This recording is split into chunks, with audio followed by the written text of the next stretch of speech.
Good evening to you all. It's now March 6, 2019. I'm Dr. Ara Duke-Majin with Prime Coral Labs. And today we're going to take a look at one of the papers that was published by Michael Sweet. And this paper specifically is titled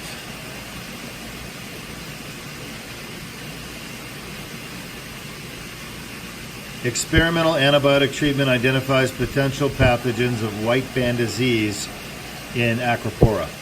And we're going to come down to the methods section, which is near the bottom. And what Dr. Sweet did was he exposed sick and normal Acropora frags. And what I mean by sick is RTNing Acropora frags and normal Acropora frags to a solution of antibiotics. And they tried ampicillin, gentamicin, Flagyl, which is metronidazole, and Paromomycin sulfate. So I have those antibiotics, and I ran these experiments back in July of 2018. And what I found was that these antibiotics did not kill the RTN parasite or STN parasites, those being Philaster and the STN parasites being Euploides, Diphtheria, and a variety of others. So Michael Sweet used 100 micrograms per mil, which is 100 milligrams per liter.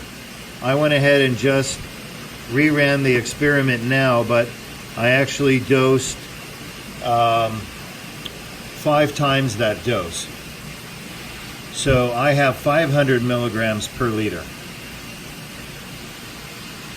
And you can see the Philaster have been in the solution now for about 10 minutes. And I'm going to go ahead and show you the same experiment. Basically, I took Paromomycin sulfate,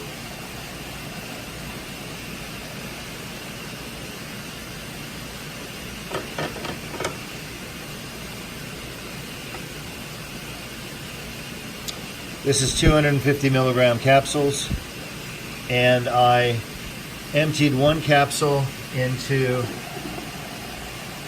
500 milliliters of water. I used a bullet blender, blended it up, and I just added to my Philaster culture under the microscope. I added about 15 milliliters in the petri dish. And as you can see, the Paromomycin, that in my opinion was probably the most effective antibiotic in the paper at stopping the RTN.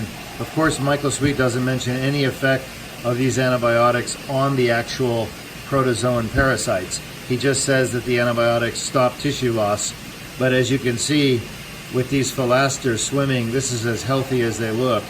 They're swimming beautifully in a solution of salt water, tank water, with basically 500 milligrams of Paromomycin per liter, which is 5 times the dose that he actually experimented with. And I actually did these experiments back in July, about 8 months ago of 2018. I tested each antibiotic, and I let these parasites stay in the antibiotics, changing the doses every 12 hours with fresh antibiotics for 3 days, and not a single parasite died. So my conclusion is that Paromomycin has absolutely zero effect on the RTN and STN protozoan parasites. Therefore, it will not work in your system either to eradicate these creatures. We're going to look at metronidazole next.